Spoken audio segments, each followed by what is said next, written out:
Hi, everybody. Welcome to Giant TV. This is Paul Hitchcock. I'm the founder and president of Giant Jacks Media. We're helping others to grow their businesses. And this is my channel where I have incredible entrepreneurs doing amazing things. And certainly Jim is one of them. Jim, welcome. Thanks, Paul. Yeah, Pleasure and to I be want to here. get yeah, thanks. And I want to get into this because you're building a Vistage practice, but I want to in San Diego, and I want to talk a bit about your background and then get into what you're doing at Vistage because you started out early as a naval officer and then went into private practice. What is your background about there? So, I mean, the Navy is like definitely my base. That gives me my organizational background. I was surface warfare, so I was on ships. We did do a lot of leadership. I was 22 years old. I had 15 people working for me.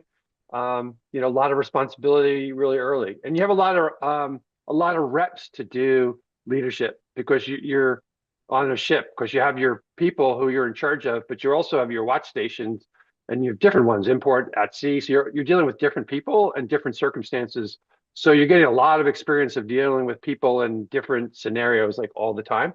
Yep. Um, and then I reflect back on my whole career. I did 20 years total.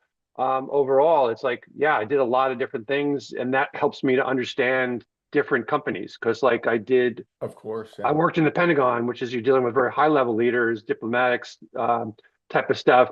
But I'm also on the ship doing granular, get your hands dirty, grease under your fingernails type of jobs. It's completely different. So like I can relate to my Vistage members because they have very disparate experiences and sizes of their companies. Yeah, well, a quick question I have is on your naval experience. Was that a family legacy thing, or was it just out of college you went right into that? What was the motivation?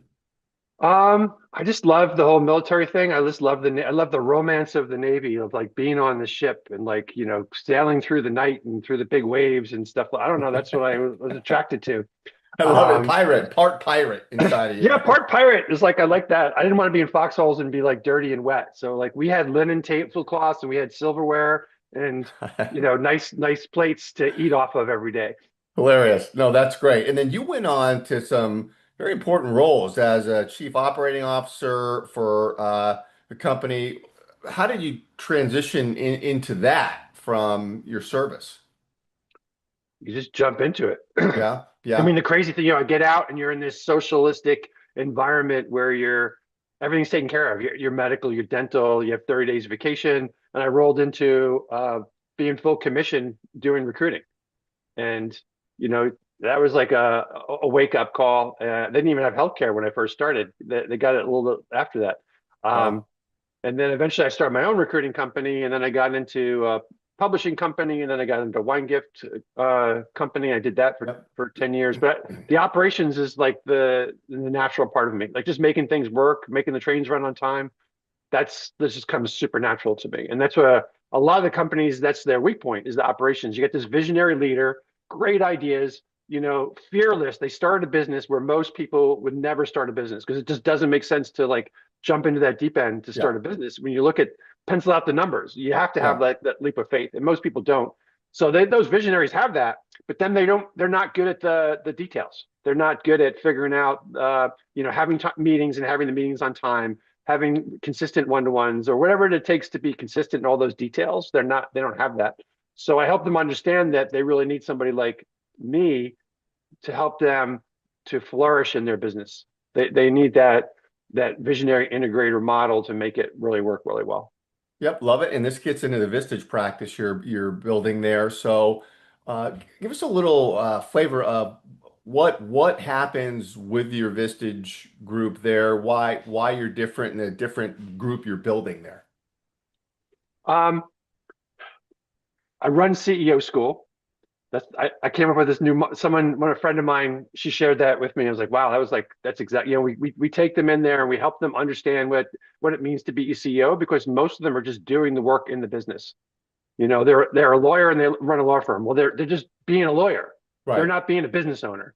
Yeah. Most of them, you start out really small and you're doing the work, and then you don't separate yourself from that to learn the bigger picture. So I help them understand that by uncovering those blind spots, by sharing the best practices, bringing in the great speakers that we have. I try to mix things up. I'm very intentional about doing things different because I want to give them a really rich experience in the meetings and just give them different experiences. For example, we went to Camp Pendleton and we were Marine recruits for a day. So we're on Oh, the rifle range and we're shooting M16s. We're doing the leadership course. It was like 8 different exercises that the recruits have to pass, and it's not like physical; it's more mental type of thing. So we're doing that as a Vistage group. That was a great example. awesome. I had a joint provisor meeting with the people strategies affinity group. So this is a group of all HR professionals in San Diego. We had like about 40 of them. And I brought my Vistage group into that because we meet in the same building at the same time. And I'm to the group leader, hey, we should have a joint meeting.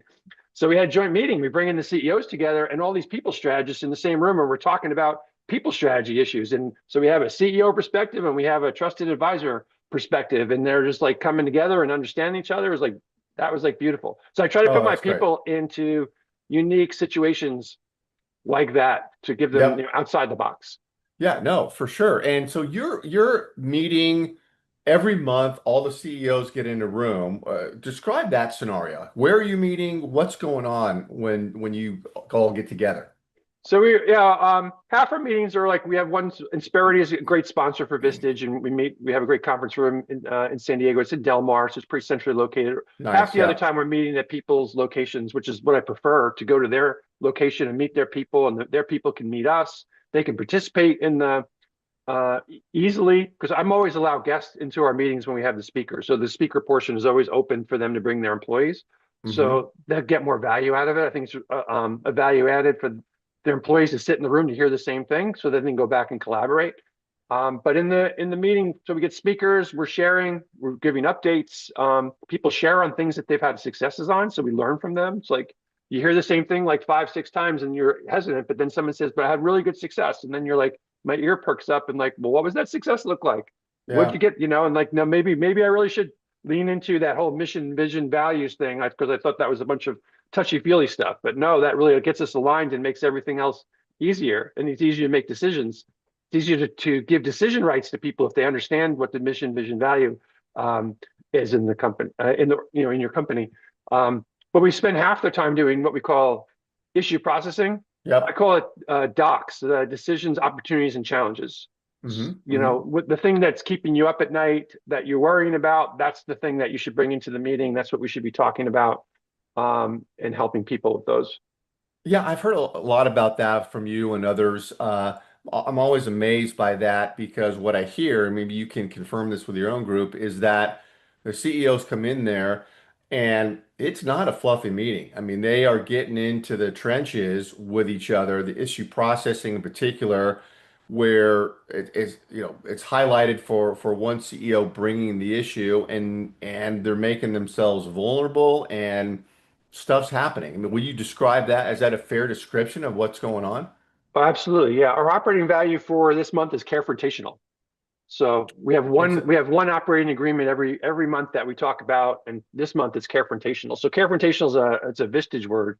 You have to confront people, but you have to confront them with compassion, uh, with empathy, understanding where they're at. So you can kind of put pillows around it, but you still need to like speak up and say things to the people about issues at their business that you're about their confronting them. decisions, opportunities, Oh, challenges, how they're acting, how that member's behavior is, or how they're showing up as a leader, or the choices they're making. If you, someone in that room, thinks that they're not making the right choice, or that or they're going off in the wrong direction, you need to point out to them. yep, Point out to them yep, respectfully, but you need to point out to them. You can't be like, yeah, "Oh, I don't want to say anything because I don't want to hurt their feelings." Well, you're not going to grow if you're not hurting people's feelings. If you're in that opportunity seat, you need to feel embarrassed. You need to feel like, oh, I'm being, I don't know what that, I don't even know what I'm talking about. Like, how can I even get to this situation? I can't believe what's coming out of my mouth. But if you're embarrassed and you feel like, oh yeah, now I see it, like, um, that's how you're going to grow. You need to get to yeah, that for sure. uncomfortable part. It can't be like, oh, your update is, oh, everything's going great. That doesn't help. You're in the wrong room if everything's going great all the time. There's Yeah. other things you should be working on. What's your succession plan? What does training look like? There's always something to be working on that we could be leaning into. So, and that's an opportunity. How can I raise the standards of my people? We're already doing great, but how can I get to another level? Well, what does your training program look like? How intentional is that? How organized is that? Like we can get into those things. It doesn't have to be necessarily something that's bad. It just has to be how do we make something even better? Yeah, it's not a bunch of yes people in the room. And then are you finding that the CEOs are forming relationships outside of that monthly meeting where they're networking with each other, helping each other? Do you see that? Do you foster that too? Absolutely. So we have a buddy system. So I keep a chart. So we have KPIs where we're looking at I expect all my members to meet with another member every month. So they Oh, should have a coffee, happy hour, lunch, breakfast, something. Just get together, um, and know the other person on a person-to-person basis. And oh, then we that's keep great. track of who meets with who's till we get everyone in there. And when a new member comes on board, we'll connect them with a buddy so that they're meeting other people right away and making those connections. The other thing we do in my group is every year we've gone to the Padres. So we Uh, get a mini suite at the Padre game. We were there this year when they came from behind. They were down 6-2 in the bottom of the ninth, and they came back and won 7-6, first time in 176 times. And it was all because my Vistage group is there cheering them on. Um, we also do a retreat every year. We do plan on doing a retreat up in the Montage, up in Laguna Niguel. So we're taking yep, yep. with significant others going up there. So we have an opportunity where we're going away and spending some time with each other, going to dinner, doing activities, that sort of thing. Last year we went to the Porsche Experience Center up in Carson, and we Oh, drove the awesome. Porsches around the track, and we had lunch right there. It was a great spot for lunch, and then we went over to Newport Beach. We spent overnight in Newport Beach. So we're intentional about getting away and spending time with each other in the group. Yeah, it just sounds like horrible experiences to me. Doesn't sound It's like fun horrible. at all. Yeah, we went in the year before that. We went to the Ritz Carlton. We did in Laguna Niguel. That was a great spot as well. I know all those spots. Those are great. You'll laugh because I've got, I mean, my cousin thread. We've got Padre fans there because I'm from San Diego, and then I've got Dodger fans in that thread, and the smack talk that goes on between the two in that thread is off the charts.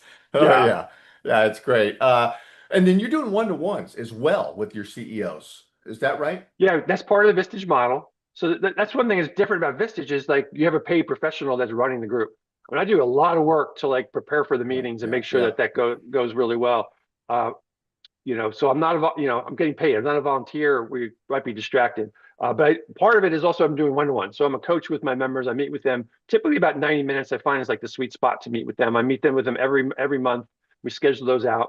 The Face other to thing I face, do face to face. face to face. Yeah, I like Yeah, face to face. Sometimes yeah, we'll do Zoom if it's like just we're too busy. right. But I like doing the face to face. Yep, And yep. the other thing I do is once a quarter, I put my members in accountability groups. So we put like three members and me in a room. We spend 2 hours, and we're going over our monthly financials, monthly quarterly goals.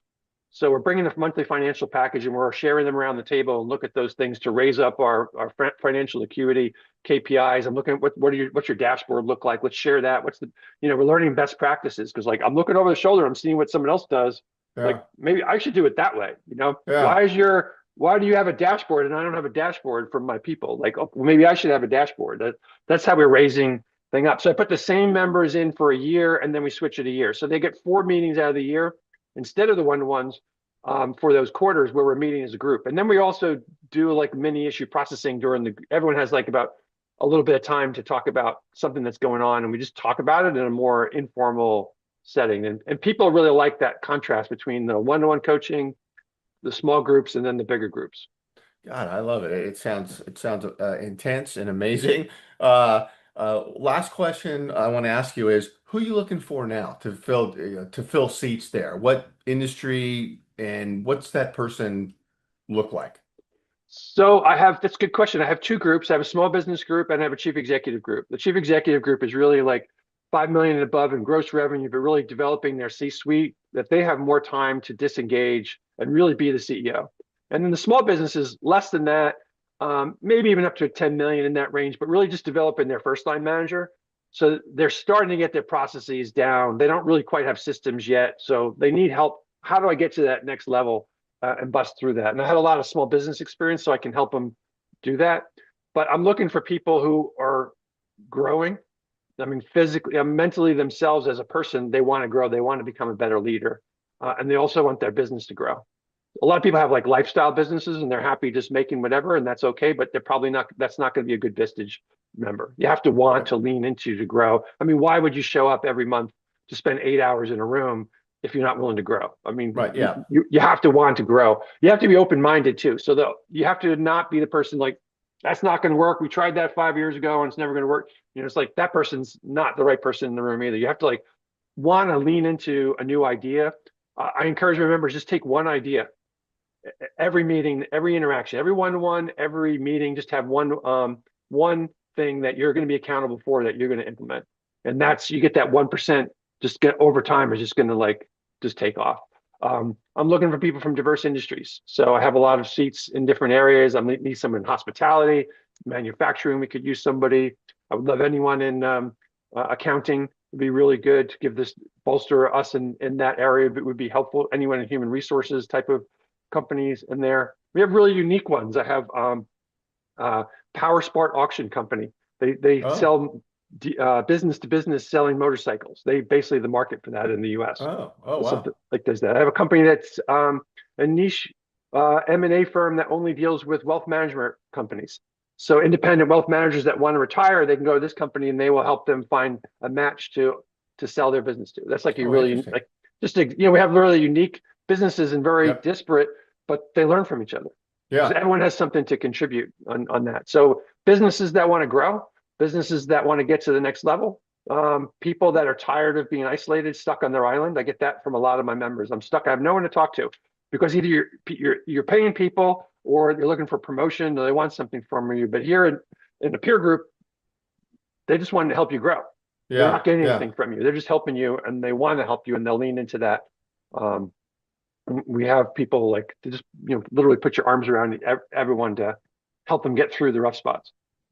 Great stuff. And I want to tell anybody that's watching this, because it will be simulcast everywhere, that Jim's information will be around this video, and get in contact with him. And Jim, I'm sure you'd be happy to chat and get to know anybody that's interested in learning more about what you're doing.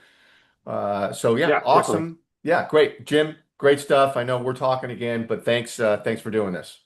Paul, it's been great. I always Yep, like talking about Vistage. of course, it shows. All right, talk soon. Take care. All right. Bye bye.